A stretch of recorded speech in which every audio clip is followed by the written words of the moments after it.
Assalamualaikum warahmatullahi wabarakatuh. Selamat siang Bapak Ibu semuanya. Puji syukur kehadirat Allah Subhanahu wa taala yang telah memberikan kita kesehatan sehingga kita dapat berkumpul dalam acara pemaparan diseminasi budaya positif oleh CGP Angkatan 8 Ibu Ifnindria MPD.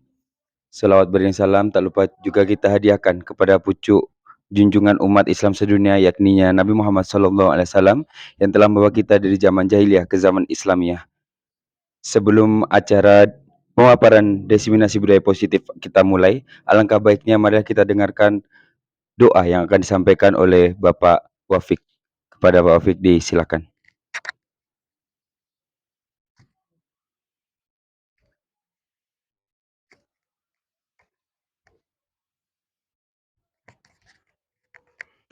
Assalamualaikum warahmatullahi wabarakatuh.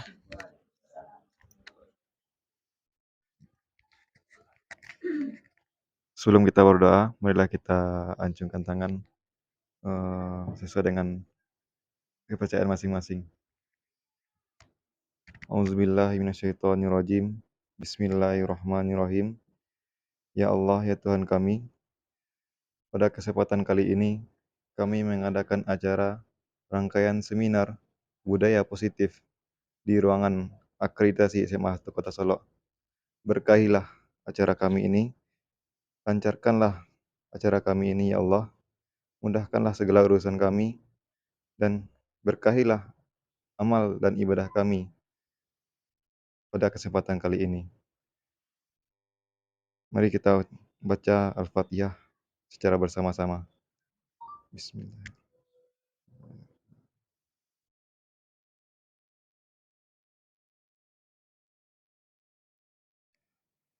Rabbana atina fid dunya hasanah wa fil akhirati hasanah wa qina azabannar. Subhana rabbika rabbil izzati amma yasifun wa salamun alal mursalin walhamdulillahi rabbil alamin.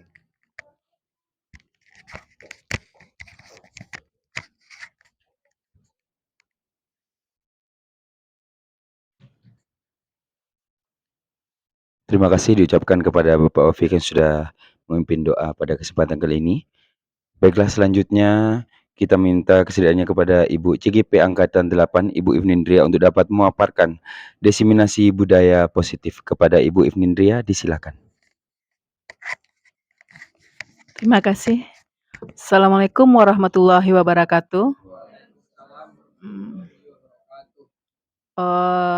Sebelumnya saya ucapkan terima kasih karena Bapak Ibu sudah hadir di sini untuk berbagi dan sharing kita tentang budaya positif ini.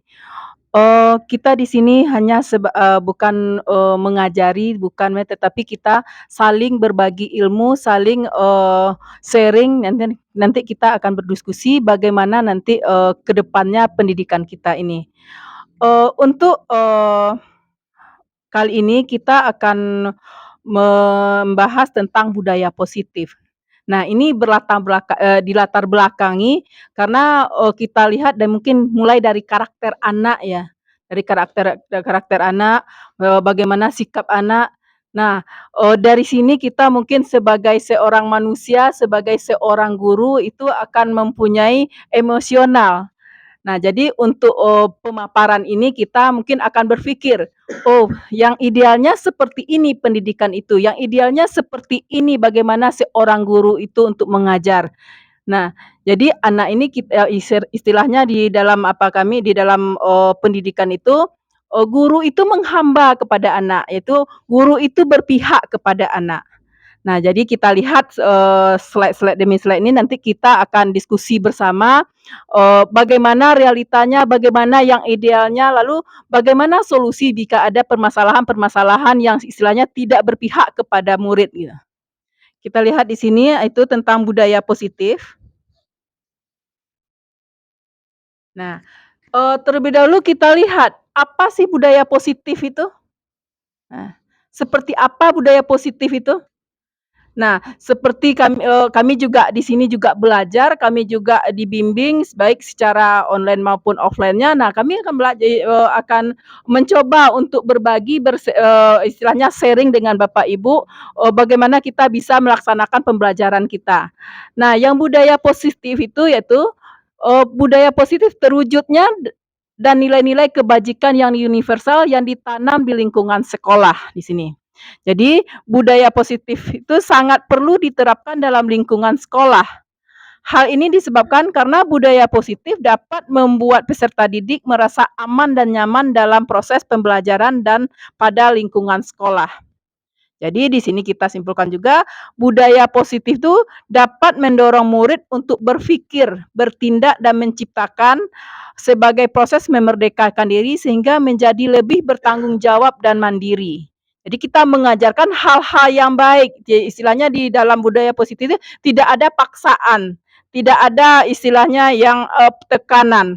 Jadi murid dia akan berkembang sesuai dengan minat dan bakatnya, sesuai dengan perilaku yang dia bawa itu tidak lagi istilahnya adanya tekanan-tekanan yang membuat dia mematikan karakternya, mematikan apa yang ingin dikembangkannya. Lalu kita lihat lagi, apa sih tujuan dari budaya positif itu? Atau di sini kalau yang apanya budaya positif kita mengacu kepada disiplin positif ya, DISPO itu. DISPO itu sebenarnya kan seperti ini, bagaimana kita tidak ada lagi hukuman, tidak ada lagi istilahnya peraturan-peraturan, tetapi dia lebih mengacu bagaimana anak bisa menerapkan nilai-nilai kebajikan.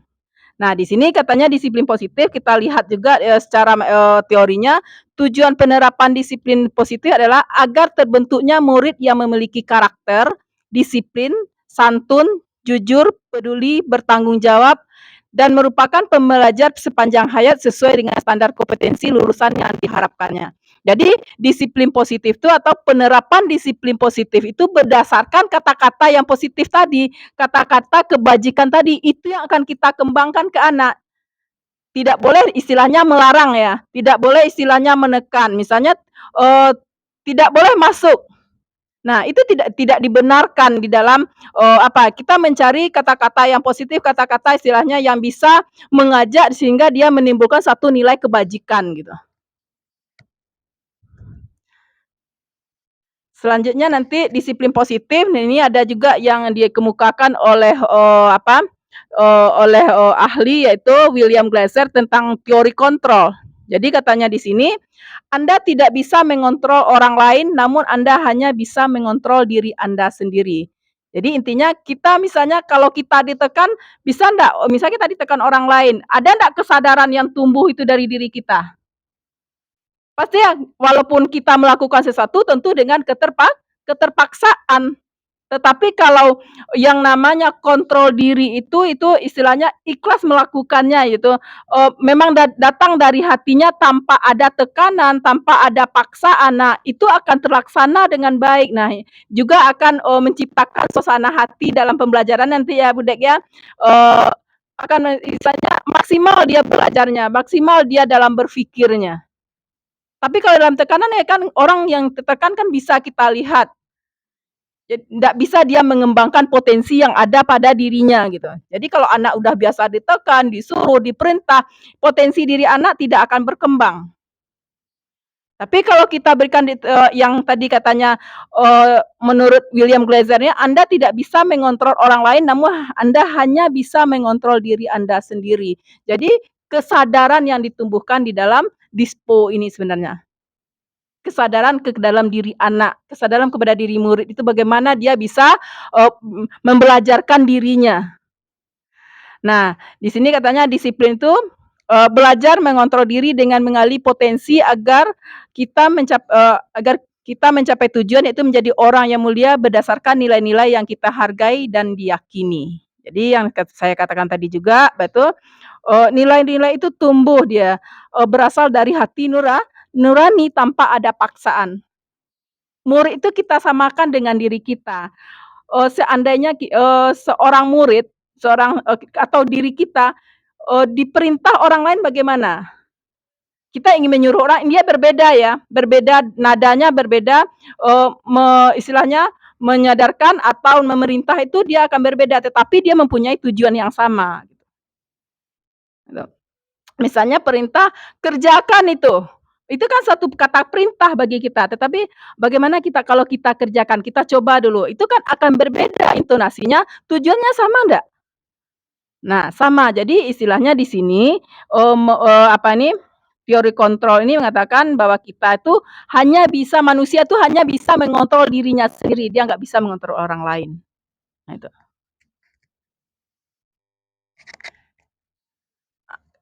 Nah, di samping kita sudah ada tadi, masalah dispo tadi, kita berangkat lagi kepada keyakinan sekolah kelas, keyakinan sekolah atau, keyakinan kelas. Nah, keyakinan ini berasal dari dirinya tanpa ada paksaan, dia akan berbeda nanti ini peraturan, ini keyakinan, itu akan berbeda ya, Bu Dek, ya. Ya, jadi di sini agar, kelas itu kondusif, pembelajaran bisa, istilahnya, belajar dengan aman dan nyaman, tentu kita ada kesepakatan.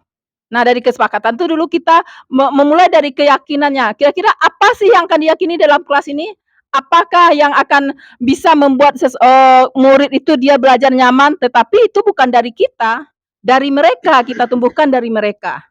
Misalnya guru berperan dalam mewujudkan terbentuknya keyakinan sekolah atau kelas dengan adanya kesepakatan antara guru dan murid. Jadi ada kesepakatan, istilahnya di sini ada kolaborasi. Misalnya apa yang tidak boleh dilakukan itu, apa yang dilarang, tapi jangan itu dilarang sifatnya, tapi menumbuhkan kesadaran kepada siswa kita atau kepada murid kita.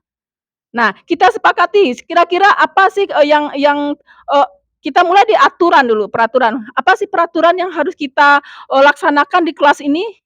Nah, dengan kata itu nanti murid akan bilang, "Tidak boleh terlambat, Bu." Nanti dari tidak boleh terlambat kita nggak boleh kata tidak, berarti kan melarang. Di sini kan tidak dilarang. Jadi apanya, kalau, seandainya, tidak boleh terlambat itu suatu paksaan. Nah, dari situ kita akan memaparkan lagi kepada anak gitu, Kak. Kata positifnya apa sih tidak boleh terlambat ini? Nah, kita membuat keyakinan kelas itu berdasarkan aturan tadi, kita memulai di situ lalu kita berangkat, sedikit demi sedikit, jangan dia menjadi satu peraturan atau pemaksaan gitu. Jadi nanti dia mulai dari, kata positif kita cari dari apa yang tidak boleh tadi gitu. Datang tepat waktu misalnya, itu kan tidak bolehnya kan hilang itu. Jadi anak datang tepat waktu. Itu kata kata apanya, kata kuncinya yang tidak boleh tadi. Jadi kita, sekarang ini nggak ada istilah peraturan sekolah itu nggak ada, itu kan larangan sifatnya. Jadi kita memulai dari kata-kata yang, bijak tadi, lalu kita mengacu lagi, nilai kebajikannya apa sih dari tidak boleh terlambat itu? Mungkin bisa kita ambil tuh disiplin misalnya kan. Nah nah itu udah terbentuk kita satu kesepakatan kelas, itu satu baru. Nanti kita juga bisa setiap belajar kita juga bisa itu, misalnya, agama, apa sih keyakinan kelasnya dalam pembelajaran agama? Jadi anak nanti tidak ada lagi kita istilahnya anak memang kondusif, tidak ada lagi paksaannya dia seandainya dia melakukan kesalahan, dia akan tahu, kita akan tanya keyakinan kelas, "Kamu bagaimana?" Atau terlambat? Terlambat. Keyakinan kelas kita tentang terlambat ini ada ndak? Ada kan, berarti anak tahu. Jadi istilahnya dia tidak boleh telat, berarti datang tepat waktu, Bu. Jadi apa konsekuensinya? Konsekuensi tadi itu datangnya juga dari murid kita. Jadi kesepakatan kelas itu kita bikin itu kesepakatan antara guru dengan siswa, siswa dengan semuanya. Istilahnya di sini adalah kolaborasi, tidak aturan lagi, tapi berdasarkan nilai kebajikan. Jadi salah satunya seperti yang saya contohkan tadi, mungkin tidak boleh terlambat. Apanya apa? Datang tepat waktu. Nah, nilai kebajikannya apa? Disiplin. Nah, ada lagi yang lain nanti yang akan kita buat. Apa ini contohnya lagi, tidak boleh buang sampah sembarangan, kan ada kata baiknya apa? Kata baiknya apa yang bisa kita ambil? Bersih misalnya, kan itu. Buanglah sampah pada tempatnya, kan seperti itu. Nah, kata baiknya nanti kita bisa lagi bersih. Jadi dengan kata-kata kunci seperti itu, ini akan istilahnya karakter anak ini akan terbentuk gitu. Oke. Selanjutnya kita masuk lagi, ini keyakinan kelas tadi, yaitu keyakinan kelas itu isinya itu peraturan-peraturan kelas yang diyakini, dia berisi peraturan tetapi lalu, dijadikan satu nilai kebajikan di dalam kelasnya. Lalu merubah kalimat negatif menjadi positif. Yang saya katakan tadi, tidak itu kita jadikan yang positifnya seperti apa? Tadi kan tidak boleh, terlambat. Nah, kalimat positifnya apa? Saya katakan tadi, datang tepat waktu, itu kalimat positifnya. Jadi kita berangkat dari sana, kata tidak itu kita tidak boleh pakai lagi gitu. Lalu merubah peraturan menjadi nilai-nilai kebajikan. Jadi sudah datang tepat waktu. Nah, nilai-nilai kebajikannya apa di sana?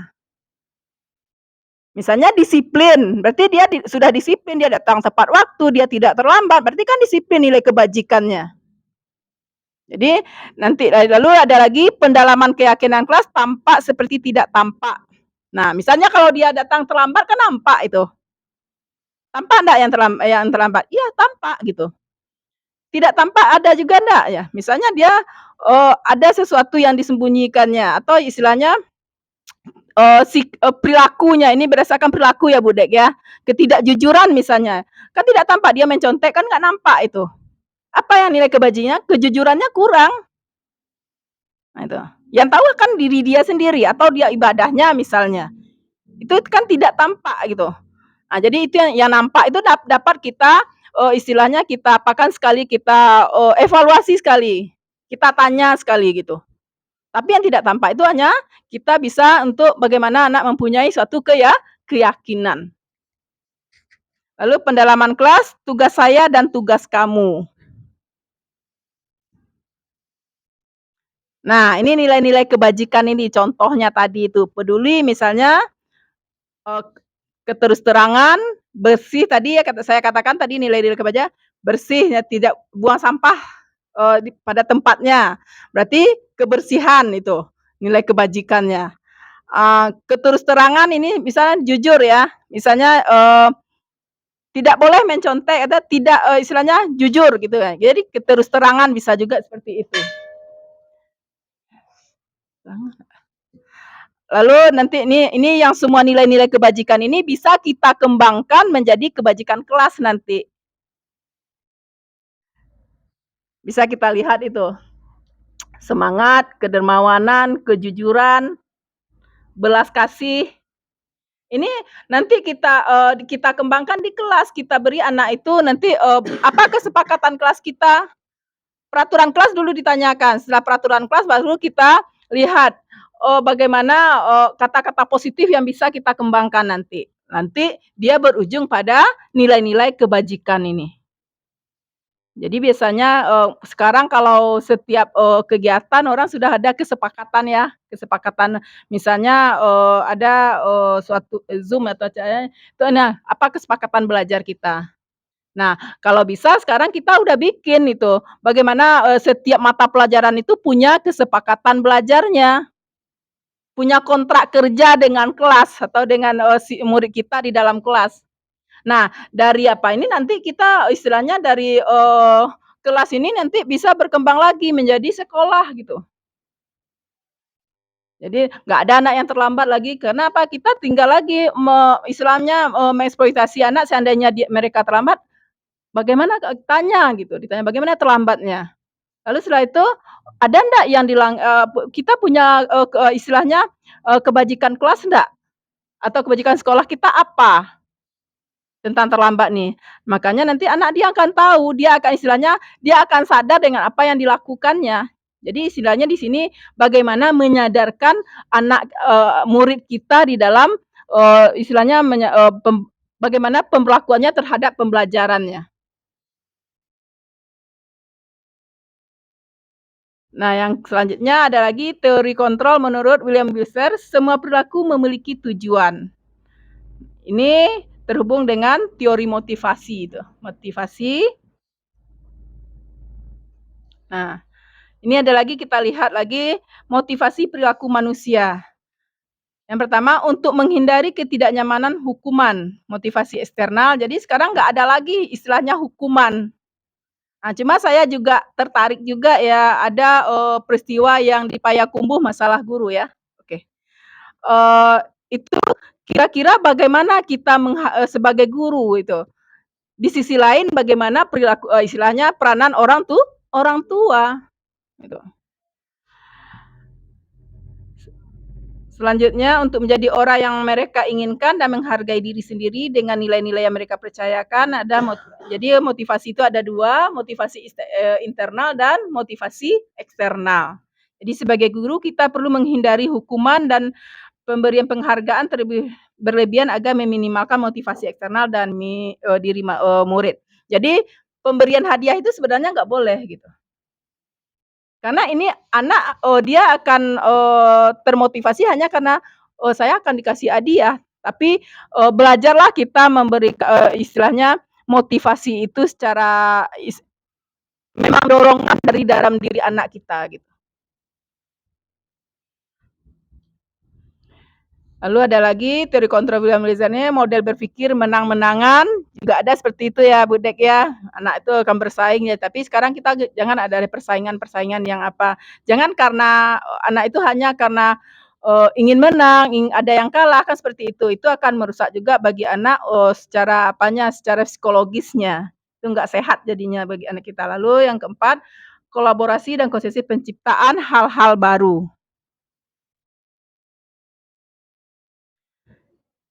Dan sekarang kita lihat lagi posisi kontrol seorang guru itu. Jadi guru itu kita lihat di sini. Nah, kira-kira Bapak Ibu berada di posisi mana itu?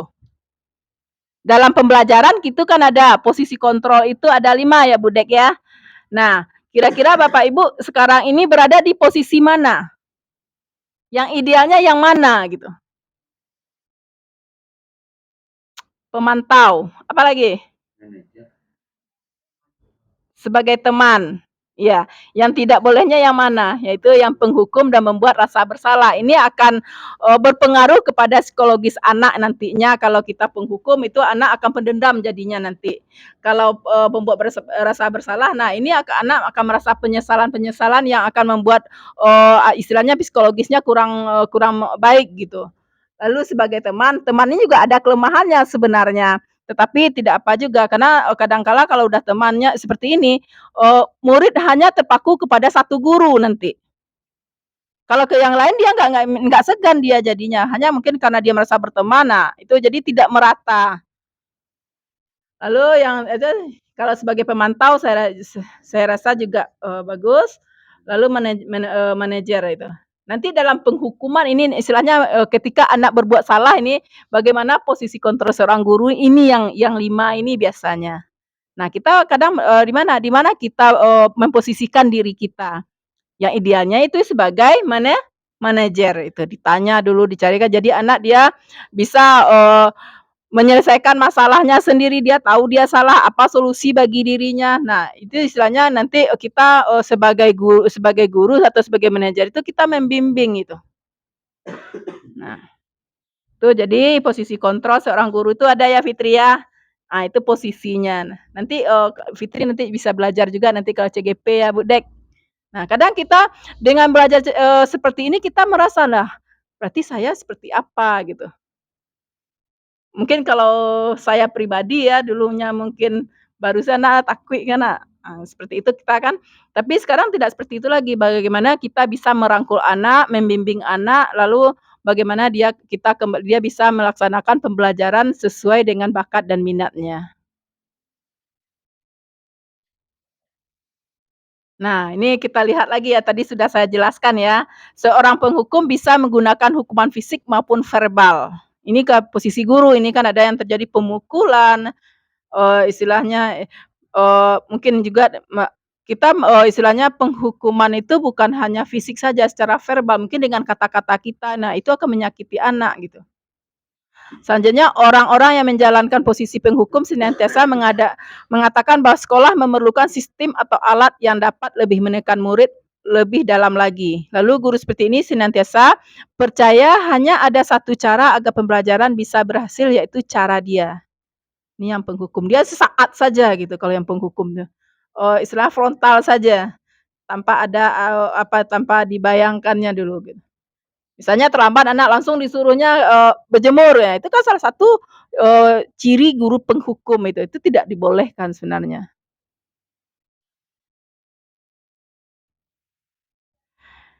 Yang kedua, pembuat merasa bersalah. Nah, yang tadi juga saya katakan pada posisi ini biasanya guru akan bersuara lebih lembut gitu. Membuat rasa bersalah akan menggunakan keheningan dan membuat orang lain merasa tidak nyaman, bersalah, atau rendah diri. Ini akibatnya gitu. Di posisi ini murid akan memiliki penilaian diri yang buruk tentang diri mereka. Murid merasa tidak berharga dan telah mengecewakan orang-orang yang disayanginya. Kan ada juga dia ndak ibu ndak kasihan sama orang tuanya. Itu salah satu juga istilahnya ciri seorang guru yang membuat rasa bersalah gitu. Lalu yang ketiga, nah ini yang saya katakan kan, guru pada posisi ini tidak akan menyakiti murid, namun akan tetap berupaya mengontrol murid melalui persuasi. Nah, posisi teman pada guru bisa negatif maupun positif jadi. Yang kedua, positif di sini berupa hubungan baik yang berjalan antara guru dan murid. Jadi berteman aja dia gitu. Lalu guru di posisi teman menggunakan hubungan baik dan humor untuk mempengaruhi seseorang. Kan ada juga itu yang dia merasa berteman dengan, murid, mungkin Janu ya, salah satunya ya. Kita contohkan Janu kan begitu dekat, tetapi kita harus bisa menjaga jaraknya gitu.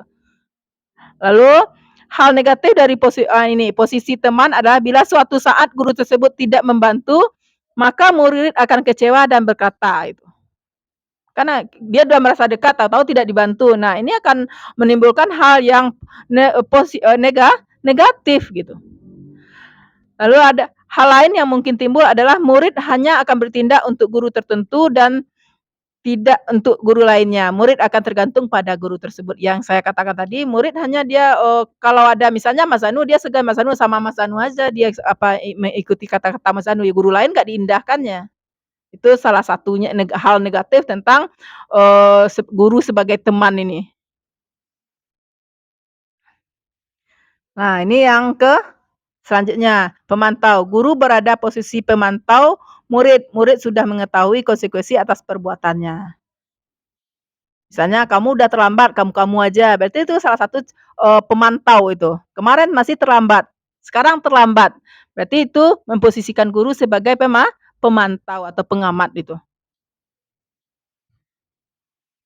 Lalu manajer, nah idealnya guru itu berada di sini, di posisi ini. Yaitu posisi di mana guru berbuat sesuatu bersama dengan murid gitu. Mempersilahkan murid mempertanggungjawabkan perilakunya, mendukung murid agar dapat menemukan solusi atas permasalahannya sendiri. Jadi kalau ada murid itu istilahnya dia melanggar, dia tahu dia melanggar. Nah, apa masalahnya? Lalu tanyakan, apa solusinya? Tanyakan ke dirinya lagi. Jadi, "Oh iya Bu, saya terlambat. Lalu bagaimana ke depannya?" Jadi, guru mengiring bagaimana dia bisa menyelesaikan masalahnya sendiri gitu, tidak mendikte sifatnya.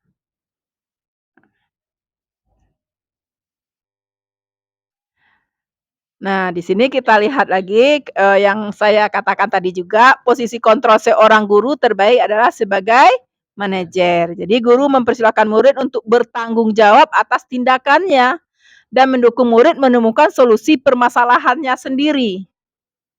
Idealnya kita seperti itu gitu, seperti ini. Kita tanya dulu, lalu bagaimana solusinya, lalu seperti apa jalan keluarnya. Akhirnya murid nanti akan, memperbaiki dirinya dengan apa yang dia pikirkan sesuai dengan kesalahan-kesalahan yang dibikinnya tadi gitu. Lalu posisi ini mengacu pada, restitusi yang dapat menjadikan murid sebagai manajer bagi diri sendiri sehingga menciptakan identitas positif berhasil pada diri murid. Jadi ini posisi kontrol sebagai manajer ini, dia ada 2 yang harus kita, yakini di sini, yaitu posisi itu mengacu pada restitusi yang dapat menjadikan murid sebagai manajer bagi dirinya sendiri, sehingga menciptakan identitas positif berhasil pada diri murid gitu. Jadi kalau udah seperti ini, dia yang mengendalikan dirinya sendiri tanpa, dipengaruhi orang lain. Nah, kita masuk lagi pada segitiga restitusi.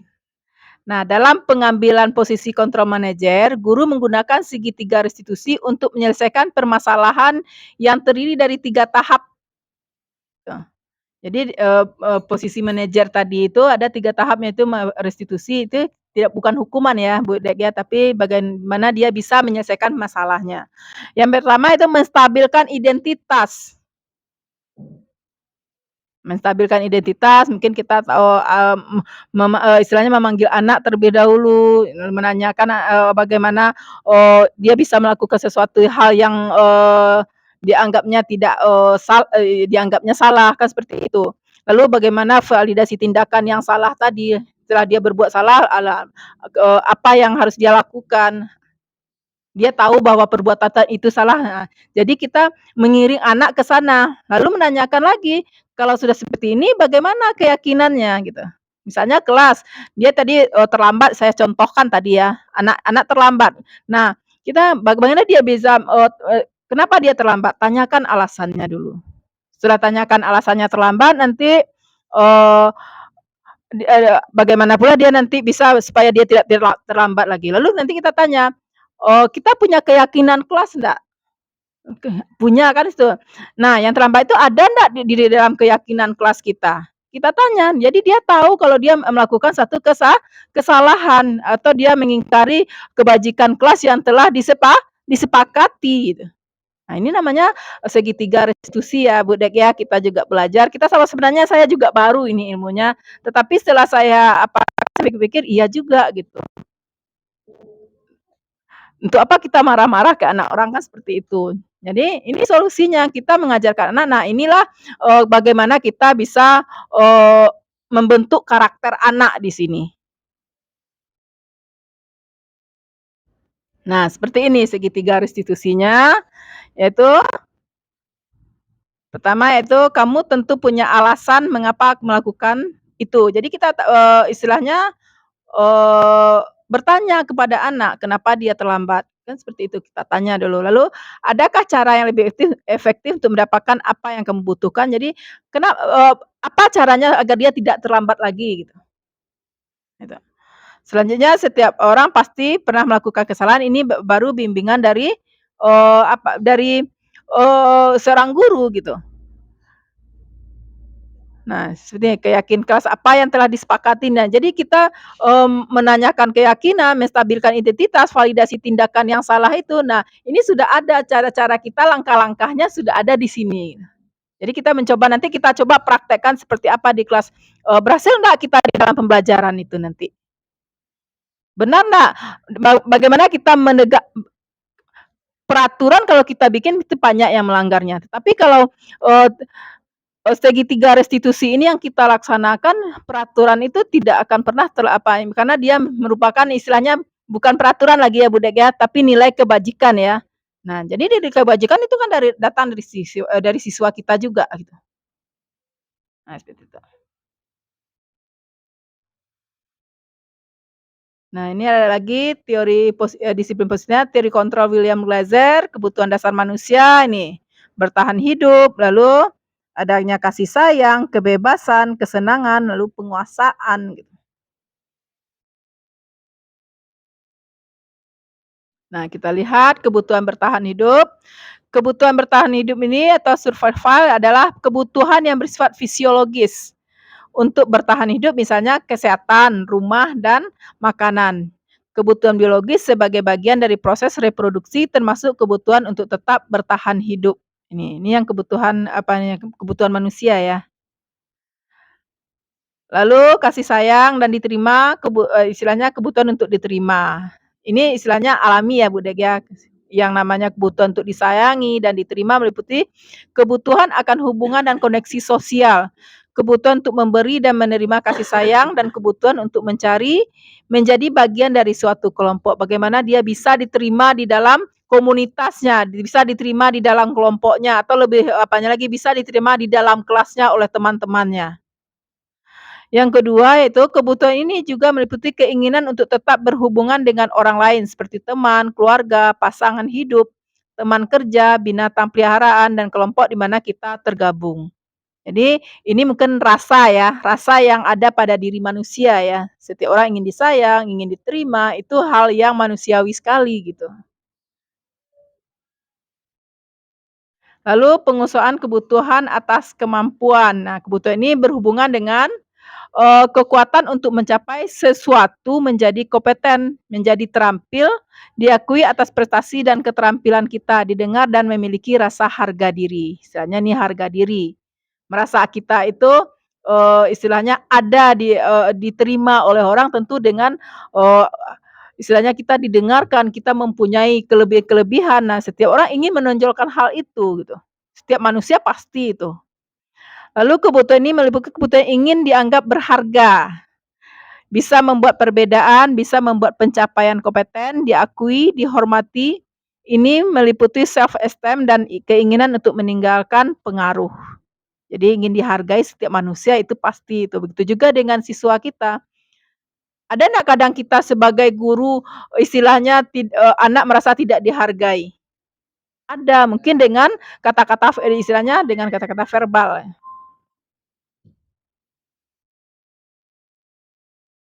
Lalu kebebasan kebutuhan akan pilihan. Nah, kebutuhan untuk bebas adalah kebutuhan akan kemandirian, otonomi memiliki pilihan, dan mampu mengendalikan arah hidup seseorang. Nah itu, yang keduanya, anak-anak dengan kebutuhan kebebasan tinggi, menginginkan pilihan mereka perlu banyak bergerak, suka mencoba-coba, tidak terlalu terpengaruh orang lain, dan senang mencoba hal baru dan menarik. Biasanya ini anak-anak yang baru yang masih mencoba-coba ya, mau TK, anak TK ya seperti itu ya. Orang dewasa juga seperti itu juga, mencoba-coba itu misalnya anak-anak baru SMA juga ada yaitu, pra remaja mungkin ya, ini. Nah ini yang bisa kita lihat juga selanjutnya hilang. Oke, jadi, mungkin itu yang bisa saya sampaikan pada kesempatan ini. Mudah-mudahan ini bisa menambah dan, pengalaman dan kita akan mencobakan, bagaimana bisa ini, teraplikasi sehingga kita bisa menciptakan pembelajaran yang sesungguhnya itu, yaitu membuat, pembelajaran yang bisa, membuat, anak kita dia mencapai kepada tujuan hidupnya. Nah, saya akhiri dengan wabillahi taufik wal hidayah. Wassalamualaikum warahmatullahi wabarakatuh.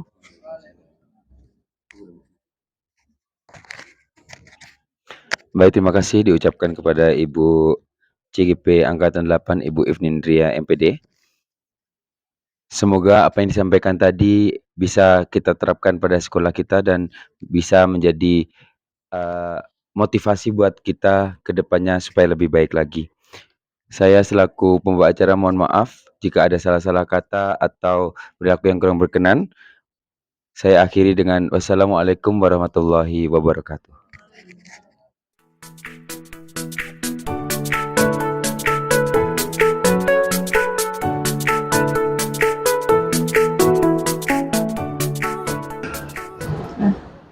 Assalamualaikum warahmatullahi wabarakatuh. Siang semuanya. Siang, Bu. Oke. Kemarin kalian Nanda sekalian sudah menerima rapor ya. Menerima rapor. Nah, hari ini kita lanjut untuk apalagi ini kelas percepatan ya. Kelas percepatan ini kita lanjut akan melaksanakan pembelajaran di semester selanjutnya. Jadi kita Nanda sekalian lebih dulu satu semester dari teman-temannya yang lain. Oke. Nah, untuk pembelajaran kita di kelas ini ada enggak peraturan kelas yang harus kita sepakati? Ya. Jadi sepakat kita ya, peraturan kelas ini sebenarnya tujuannya untuk apa? Apa? Kita punya peraturan itu untuk apa sebenarnya kalau kita pikirkan? Supaya teratur, supaya tercipta suasana kelas yang aman dan nyaman. Oke, sekarang kita akan mencoba membuat peraturan kelas. Jadi masing-masing nanti bisa menempel di sini apa kira-kira yang kita butuhkan untuk peraturan kelas kita ini. Oke? Kita bagi ya. Diisi satu-satu, masing-masing satu ya.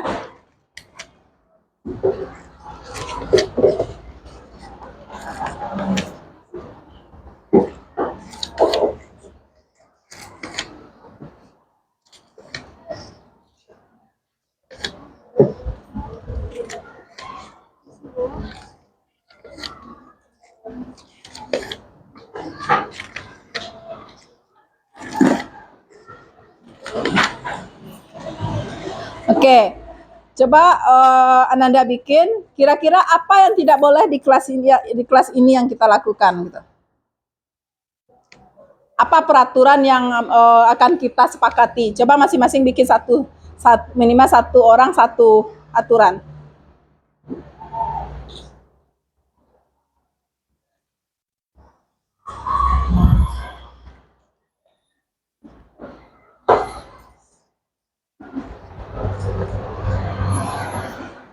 Masing-masing satu, apa pemikirannya? Kita ingin ada kesepakatan di kelas ini, ada peraturan yang harus kita patuhi, harus kita taati. Jadi Ibu ingin sekarang aturan itu itu datangnya dari Ananda sekalian gitu. Ananda yang menciptakan aturan yang akan Ananda sepakati.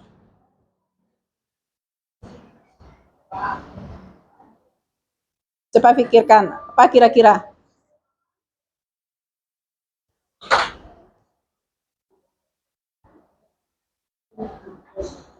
Peraturan kelas itu rasanya perlu enggak? Perlu. Udah ada selesai? Yang udah selesai silakan ditempel ke depan.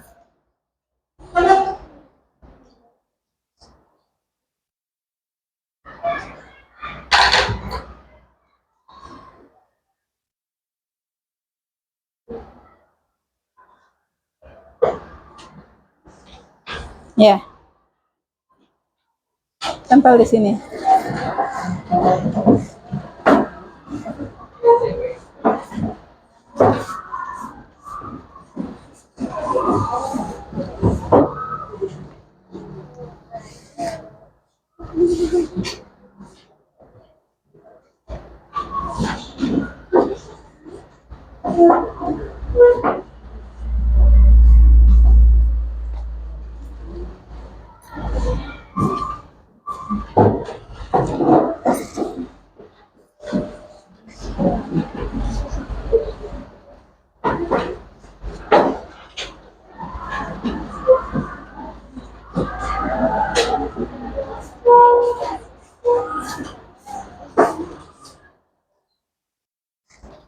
Nah, jadi udah semuanya.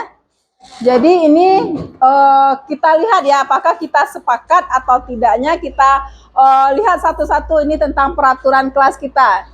Yang pertama yaitu ada yang mengatakan dilarang membuang sampah sembarangan. Lalu ada lagi di sini sanksinya bagi yang tidak melaksanakan piket. Ada sanksi bagi yang tidak melaksanakan piket. Oke. Lalu yang kedua, tidak boleh kabur saat piket kelas. Yang kabur piket seminggu. Kan seperti itu. Oke. Lalu ada lagi, selalu menjaga kebersihan kelas. Datang ke kelas harus tepat waktu. Harus melakukan piket kelas. Ya. Lalu buanglah sampah pada tempatnya dan jagalah kebersihan. Hampir sama-sama ya. Lebih meningkatkan rasa solidaritas dan saling menghargai satu sama lain. Selanjutnya, melaksanakan piket kelas sesuai jadwal yang telah ditentukan. Lalu, tidak boleh datang terlambat. Lalu selanjutnya lagi, mengumpulkan tugas sesuai dengan waktu yang telah ditentukan. Ibu bacakan, nanti kita lihat kembali bagaimana kalimat positifnya ya. Lalu tidak boleh datang terlambat. Yang kedua, mengumpulkan tugas sesuai dengan waktu yang telah ditentukan. Selanjutnya, menjaga fasilitas kelas dengan baik, lalu menjaga kelas agar tetap kondusif untuk belajar. Selalu mengerjakan piket kelas sesuai jadwal yang sudah ditentukan. Harus saling menghargai dan toleransi antar anggota kelas. Lalu ada lagi nih, tidak boleh terlambat masuk ke kelas. Keduanya, ketika izin keluar seperti ke toilet hanya boleh satu orang saja. Yang ketiganya, membuat jadwal piket dan tidak boleh dilanggar. Selanjutnya, tidak meribut apabila telah ujian karena mengganggu fokus. Mengganggu fokus ya. Lalu datang tepat waktu supaya kita yang menunggu guru di kelas agar guru merasa senang melaksanakan PBM. Jadi ini dari masing-masing ya, dari masing-masing Ananda telah membuat peraturan kelasnya seperti ini. Nah, sekarang Ibu ingin lihat lagi yaitu dari peraturan kelas ini, kita kalau peraturan itu tentu yang namanya peraturan tentu ada paksaan. Ibu, sekarang kita nggak ingin ada paksaan bagi Ananda gitu. Tapi apa yang Ananda inginkan itu dilaksanakan, itu namanya kesepakatan. Nah, sekarang Ibu minta bantu satu orang. Siapa tadi? Yang bantu nulis tadi? Naisha. Bantu Ibu. Coba Naisha lihat ini. Kita bersama-sama ya. Siapa yang bisa Naisha nanti menuliskannya. Ya, coba ambil ini satu ini. Dilarang membuang sampah sembarangan, kan itu. Iya kan? Coba baca. Jangan ditulis dulu. Dilarang membuang sampah sembarangan. Kalau sampah itu apa penyebabnya itu? Dilarang ini berarti dia sudah merupakan kalimat positif atau belum? Ada enggak di sini dilarang? Dilarang berarti dia kalimat positifnya seperti apa? Jangan kita memakai kata dilarang gitu. Buanglah sampah pada tempatnya. Oke. Jadi tuliskan. Ya, satu dulu. Buanglah sampah pada tempatnya. Kita mencari jangan kita itu merasa terpaksa, jangan istilahnya ada apa ya?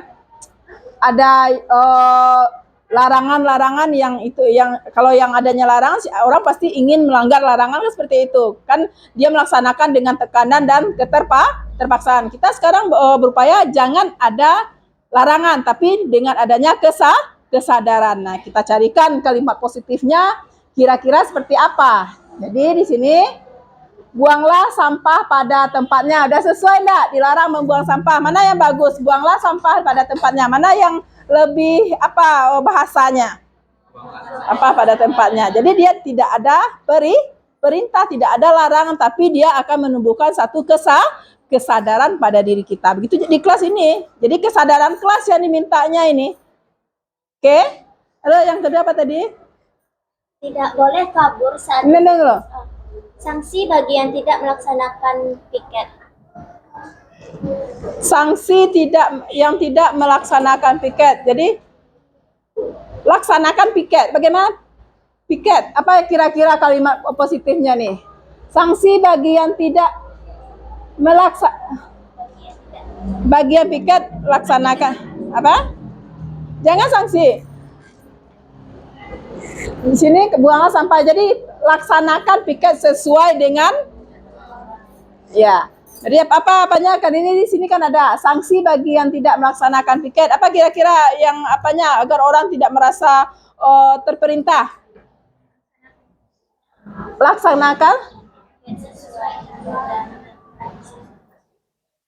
Laksanakan piket sesuai dengan jadwalnya. Nah, silakan.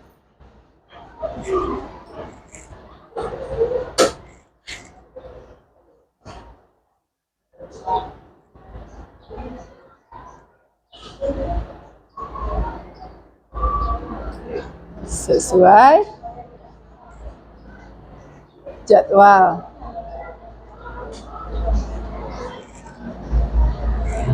Nah, yang siapa? Silakan duduk Asifa. Coba sih.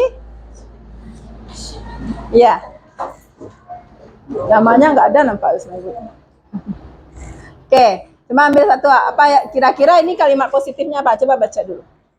Tidak boleh kabur saat piket kelas, yang kabur piket seminggu. Jadi tidak boleh kabur waktu piket ya, berarti udah masuk. Nah, laksanakan piket sesuai jadwal. Sudah, jadi dia masuk ke situ ya, berarti ini udah sama apanya, sudah sama di kalimat positif dia udah laksanakan piket, jadi dia tidak peraturan lagi bentuknya kan seperti itu. Lalu tidak boleh kabur pada selanjutnya. Selalu menjaga kebersihan kelas. Selalu menjaga kebersihan kelas. Selalu menjaga kebersihan kelas. Itu udah merupakan kalimat positif belum itu? Sudah. Nah, bikin aja situ selalu menjaga.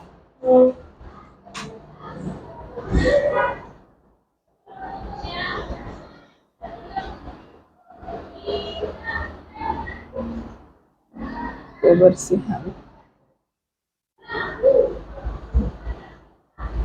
Oke, sudah. Dah. Jadi selalu menjaga kebersihan kelas.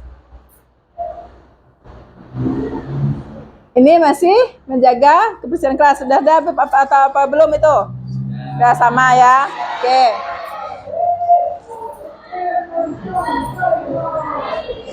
Oke. Ini datang ke kelas harus tepat waktu. Coba apanya? Jangan terlambat datang. Apa? Kalau jangan kita nggak bisa apa? Apa kira-kira? Datanglah ke kelas atau ke kelas tepat waktu. Oke. Bisa itu sebagai kalimat datanglah. Berarti kan mengajak itu ya. Mengajak kita datanglah ke kelas tepat waktu.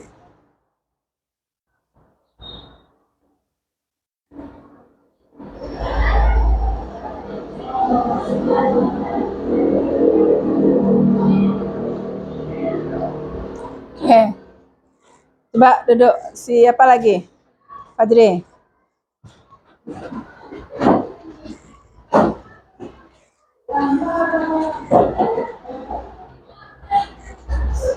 Mana lagi Fajri? Buang sampah ini udah tadi nih. Jangan segala kebersihan dah. Lebih meningkatkan rasa solidaritas dan saling menghargai satu sama lain. Jadi kira-kira kalimat positifnya seperti apa? Tingkatkan apa? Ayo kita tingkatkan rasa solidaritas dan saling menghargai. Tingkatkan solidaritas dan ya ini beda lagi. Tingkatkan solidaritas. Berarti ini dimintanya adalah kekompakan atau kolaborasinya.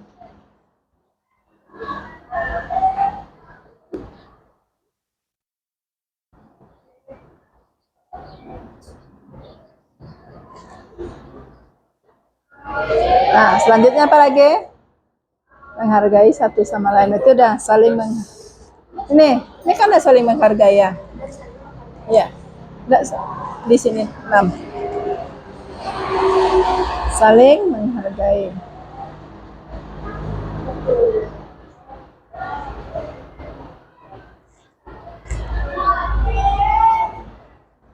Oke. Ini udah sama ya. Lanjut.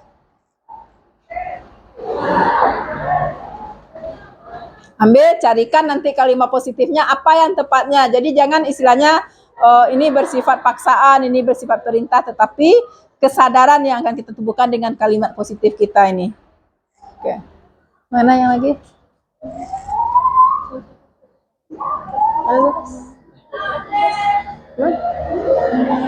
Nih.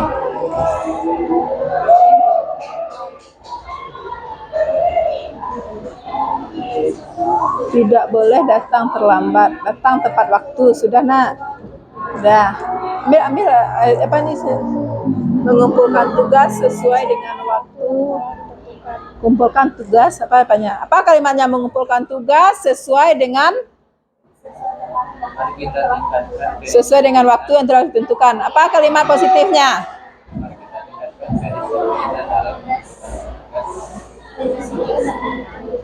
Apa? Kita kumpulkan tugas tepat waktu.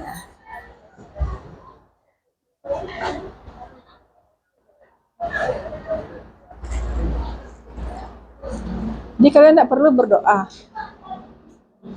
Doa itu salah satu enggak itu kesepakatan kelas. Oke. Apalagi kumpulkan tugas tepat waktu. Besar apakah suaranya agak kedengaran sama temannya? Menjaga fasilitas kelas dengan baik. Menjaga fasilitas kelas dengan baik. Itu sudah kata positif atau belum itu? Sudah. Oke.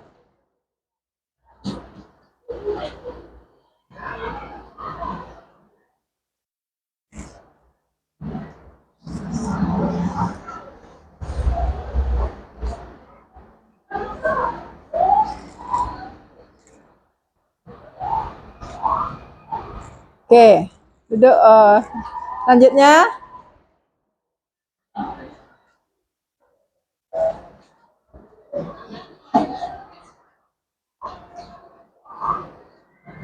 Ya, coba Pak. Siapa namanya, Nak? Aisyah. Coba ambil yang mana yang belum lagi Aisyah. Oke, sesuai dengan jadwal. Sudah, Nak. Saling ini. Menjaga agar kelas agar tetap kondusif untuk belajar. Aisyah. Oke. Fasilitas, menjaga fasilitas.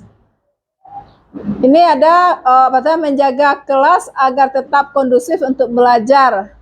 Apa itunya? Menjaga. Sudah kalimat apa atau belum itu? Positif. Menjaga kelas agar tetap kondusif. Berarti itu sudah positif ya. Oke.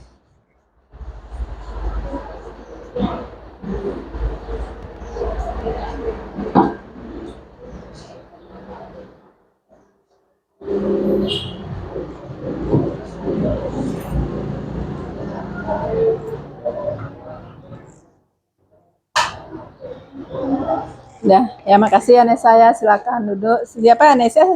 Mesa. Raisa ya, Raisa ya. Selanjutnya ya Alif. Coba Alif. Coba cari Alif apa kira-kira kata positif lagi. Mana tadi yang apa? Harus saling menghargai, toleransi antar anggota kelas. Saling menghargai. Udah masuk tadi kan? Toleransi. Bisa. Toleransi di sini emangnya ada yang non muslim? Enggak. Kalau dalam belajar ya maksudnya ini ya, oke. Ya. Apa kata apanya bagusnya? Kata positifnya? Saling toleransi dengan anggota kelas.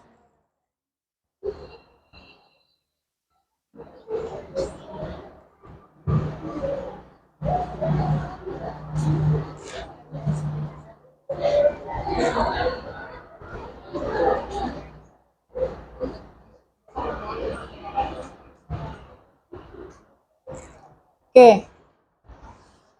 Apa lagi, Liv? Coba lihat.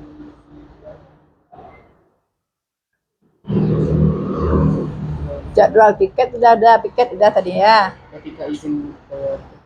Ketika izin keluar seperti ke toilet hanya boleh satu orang saja. Nah.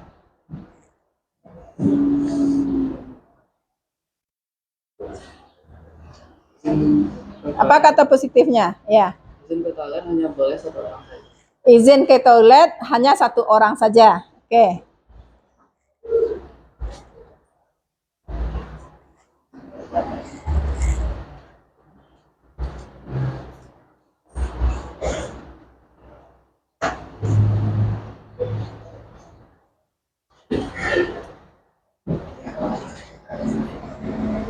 Oke, makasih ya Liv. Silakan duduk. Sebelah Liv siapa?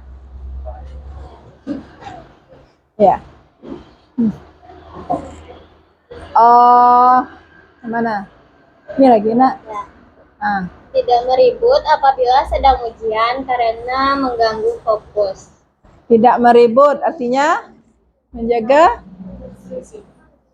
kondusif. Udah masuk ya? Sudah masuk menjaga kondusifan kelas. Oke. Apa lagi yang apanya? Tepat waktu sudah nak. Oke, berarti udah semuanya. Udah semuanya. Jadi itu ini dari peraturan kelas itu tadi sudah ada kalimat positif yang kita temui. Yang pertama itu buanglah sampah pada tempatnya. Nah, kalau membuang sampah pada tempatnya, sekarang Ibu ingin tanya lagi, nilai-nilai kebajikan apa yang bisa kita masukkan ke sini ke dalam buanglah sampah pada tempatnya. Apa? Bersih. Oke, bersih di atas. Jadi satu ya, buanglah sampah pada tempatnya, berarti itu kata kebajikannya bersih. Oke. Lalu coba yang belum siapa lagi? Apa kira-kira Aulia? Ya. Aurel, laksanakan piket sesuai jadwal. Kira-kira ini nilai kebajikannya apa, Aurel? Disiplin. Oke.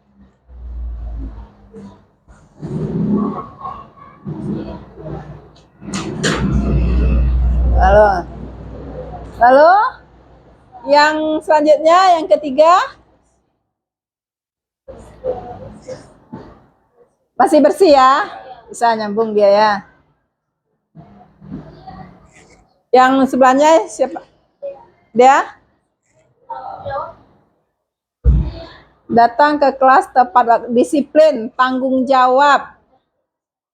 Tidak buang sampah. Disiplin ya bisa, tanggung jawab satu bisa tuh. Datang ke kelas tepat waktu. Bisa.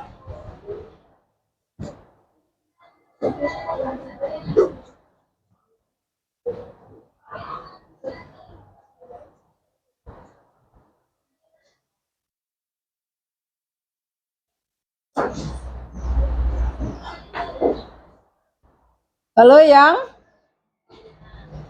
keempat, datang ke kelas tepat waktu. Masuk mana dia? Nilai kebajikannya disiplin dan tanggung jawab ya. Lalu yang kelima, solidaritas tuh sebenarnya kerjasama, solider dia. Bisa enggak? Kolaborasi, solidaritas, kerjasama, sama enggak? Coba kita pikirkan dulu. Dia intinya kerjasama. Solidaritas ini apa kata kuncinya? Apa? Kebersamaan. Oke, berarti kata apanya? Kerjasama.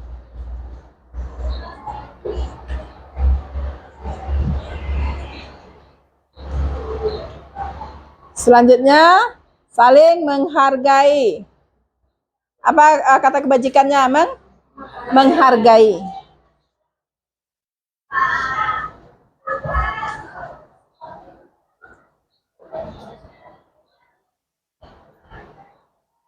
Oke.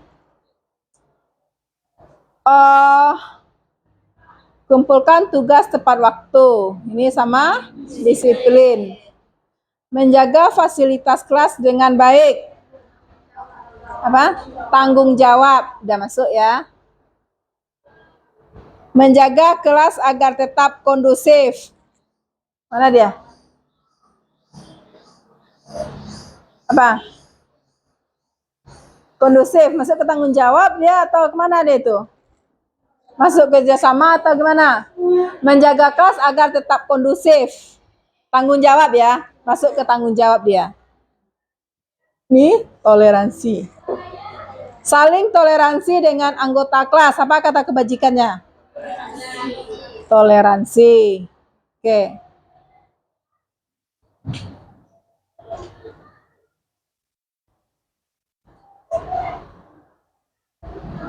Lalu, ini lagi. Izin ke toilet hanya satu orang saja.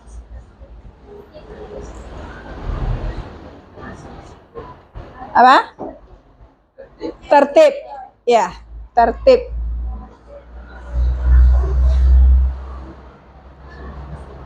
Oke. Nah, jadi kita udah bikin peraturan kelas, sudah kalimat positifnya, nilai-nilai kebajikan. Nah, kira-kira nilai kebajikan kelas kita itu apa bunyinya? Yang pertama tadi kan adanya bersih katanya. Kelas bersih bisa enggak seperti itu? Satu, kelas bersih. Jadi seperti itu. Lalu yang kedua, coba kalian diapakan lagi kata-katanya.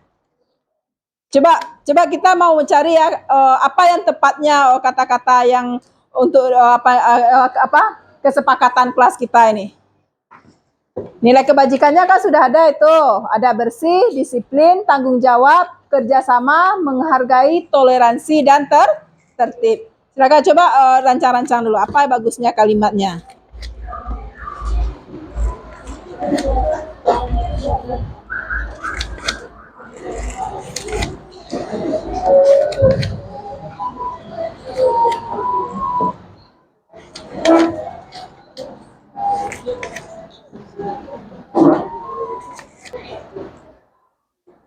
Nilai-nilai kebajikan. Jadi kita udah Anda sekalian sudah bisa ya membuat bagaimana kesepakatan kelas kita, mulai dari peraturan kelas nanti sampai kepada bagaimana kalimat positifnya serta nilai-nilai kebajikan yang harus kita taati di dalam kelas ini, yang harus kita sepakati di kelas kita ini. Yang pertama itu bersih, disiplin, tanggung jawab, kerjasama, menghargai, toleransi, dan tertib. Jadi ini nilai-nilai kebajikan yang ada di dalam kelas ini.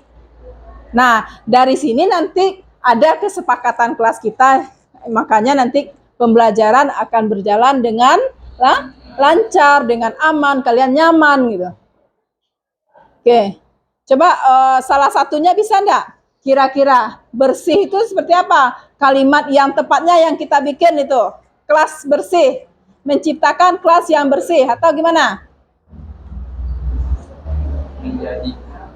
Coba kira-kira bersih.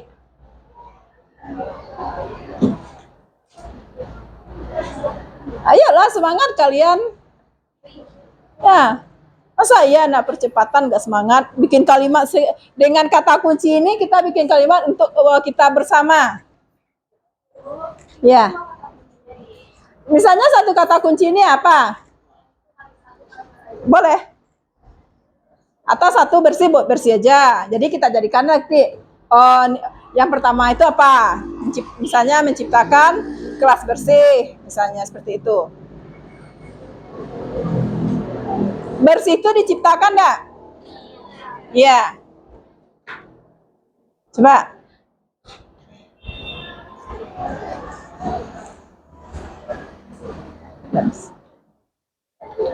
Oke.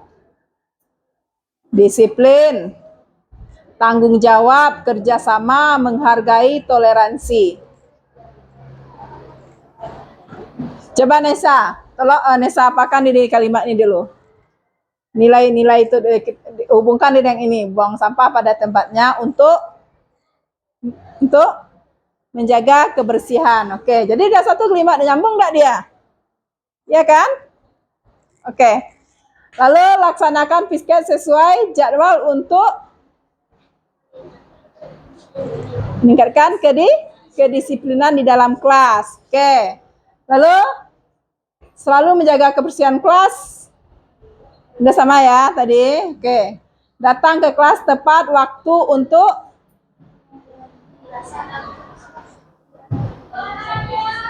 keraskan suaranya, enggak terang adik Bu.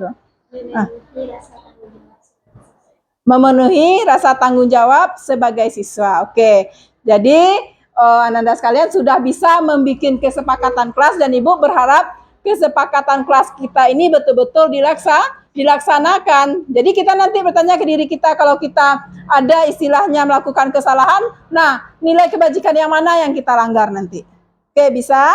Nah, untuk selanjutnya nanti minggu depan kita akan belajar sesuai dengan apa yang sudah kita sepakat ini untuk bagaimana kelas ini bisa belajar dengan baik, belajar dengan aman dan nyaman. Nah, kalian bisa belajar sesuai dengan bakat dan minat serta potensi yang ada pada diri kalian, bisa kalian kembangkan nanti. Nah, hanya itu saja. Ibu akhiri kelas kita ini sekarang. Assalamualaikum warahmatullahi wabarakatuh. Okay.